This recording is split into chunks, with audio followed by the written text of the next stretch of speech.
Então vamos nessa. O que seria a convalidação do ato? Se você lembrar bem, nós estudamos no último vídeo a relação da extinção dos atos administrativos. Está aqui, ó, se você não lembra.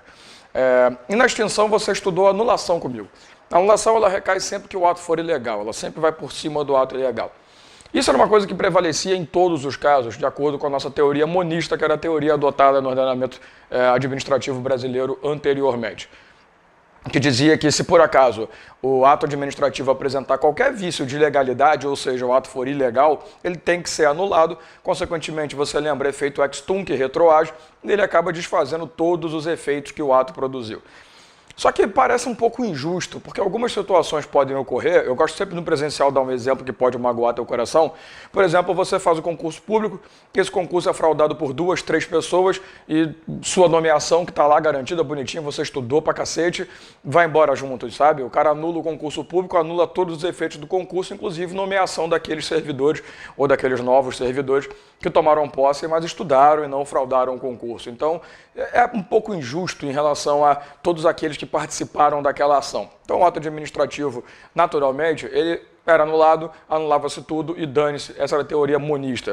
Em 1999, com o advento da Lei 9.784, que a gente conhece como Lei do Processo Administrativo Federal, que também trata sobre atos administrativos. O artigo 55 dela acabou pegando a teoria dualista, que era uma teoria já existente na época, mas acabou adotando expressamente essa teoria. Essa teoria dualista, ela trazia um lado da doutrina que dizia o seguinte, olha, nem todo ato tem que ser completamente anulado. Pode ser que esse ato tenha algumas partes ilegais e outras legais. Vamos tentar pegar esse ato e fazer o seguinte, ele tem vício. Esse vício é insanável mesmo? Não é nem questão de parte, né? Até para ficar mais objetivo para você. Esse vício é insanável? Então, porra, vamos pegar esse ato, vamos desfazer, vamos anular e vamos fazer um novo. Agora, existe uma área, o vício que está sendo tratado é um vício sanável? Eu posso corrigir o problema? Então vamos convalidar. Vamos criar um novo ato, convalidando, confirmando, né, ajeitando aquilo que está errado do ato anterior. Então a teoria dualista, ela veio para trazer o primeiro ponto, que são 2 situações que ela traz, mas nesse primeiro vídeo eu quero usar esse primeiro ponto. A possibilidade de você pegar um ato ilegal e convertê-lo em legal, convalidá-lo num ato legal. Um novo ato, né, dando uma correção àquele ato anterior e fazendo com que ele prossiga normalmente. Então essa é a teoria atualmente adotada expressamente no artigo 55 da Lei 9784, que traz inclusive os requisitos, daqui a pouco eu digo para você. Mas como funciona essa teoria dualista? Ela vai dividir o ato em vícios sanáveis, tá aqui, que é conhecido também como a parte anulável do ato, preste atenção, não é porque também o vício é sanável, o erro é corrigível, que eu vou deixar de anular. Pode ser que mesmo sendo sanável, a administração perceba que é importante, o interesse dela é fazer a anulação e não manter aquele ato. Então o vício é sanável ou anulável e o vício é insanável ou nulo. Então o ato é nulo por plena existência, não há nem por que pensar em corrigir aquele ato, não há como fazer essa correção. Tranquilo? O que a gente tem que analisar aqui? Para saber se o vício é sanável ou insanável, eu preciso observar os elementos do ato administrativo. Porque para ser ilegal, o ato foi produzido desrespeitando algum dos seus elementos. Você lembra, né? Está aqui, ó, vídeo de elementos e requisitos do ato. Lembre-se que quando você estudou comigo elementos e requisitos, eu te falei que é a hora de criar o ato, é a composição do ato. Então o vício na composição já vai fazer, né, com que esse ato seja anulável ou nulo. Então a gente tem que observar, dentro daqueles 5 elementos e requisitos, quais são aqueles que parece que podem ser sanados. Então vamos pensar juntos.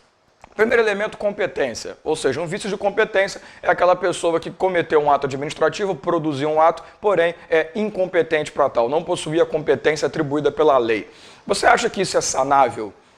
Pior que é. Você imagina uma situação em que você requer uma certidão junto à prefeitura da sua cidade e essa certidão é assinada por uma pessoa incompetente, mas não por má fé dela, mas porque ela percebeu a sua pressa, né, na conquista daquela certidão, daquele documento, e ela foi lá e para tentar te ajudar, né, boa fé total, ela foi lá, assinou e te entregou.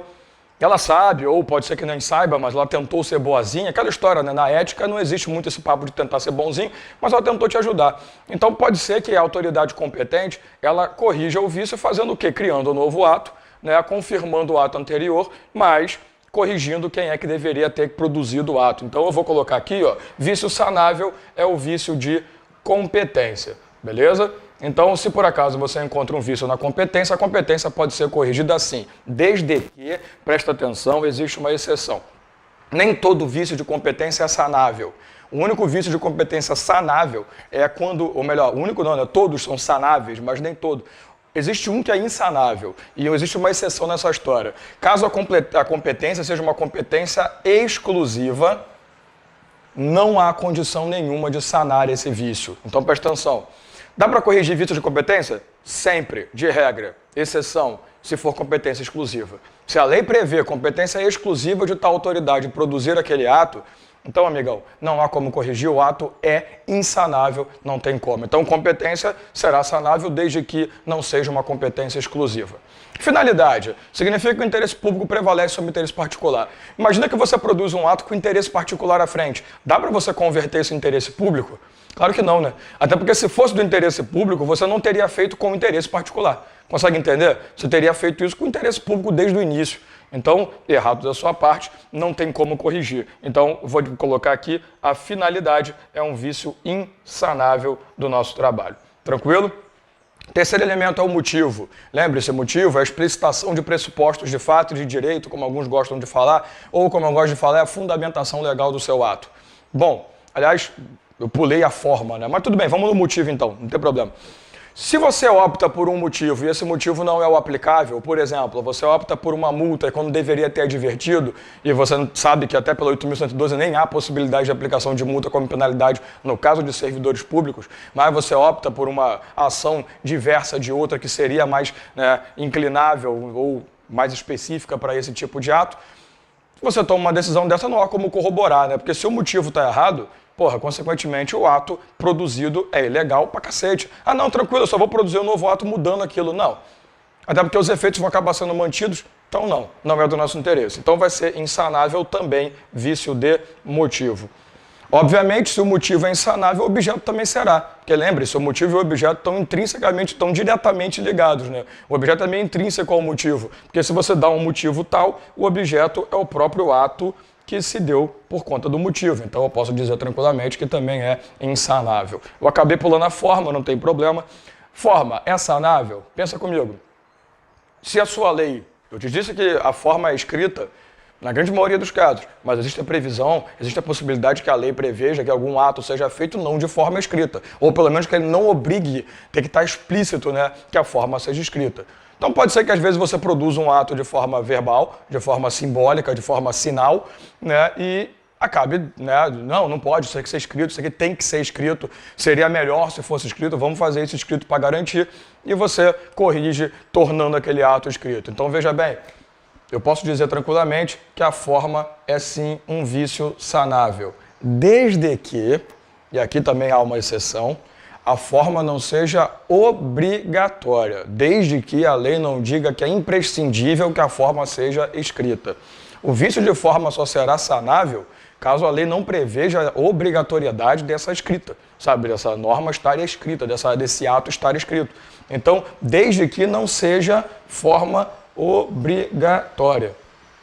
Se a lei estabelece o ato deverá ser escrito, como por exemplo a advertência na Lei 8.112, não há como corroborar, não há como confirmar, corrigir esse erro. Está errado, vai embora. Então, é simples. O ato só será sanável pela teoria dualista se for vício de competência, desde que não exclusivo, e for vício de forma, desde que não obrigatório pela lei. Tranquilo? O resto é tudo insanável.